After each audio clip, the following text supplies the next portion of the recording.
things I miss about corporate software life.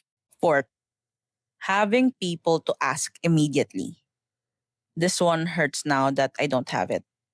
Because when you're working alone and something confuses you, suddenly it becomes a whole life problem. You're like, why does this feel so wrong?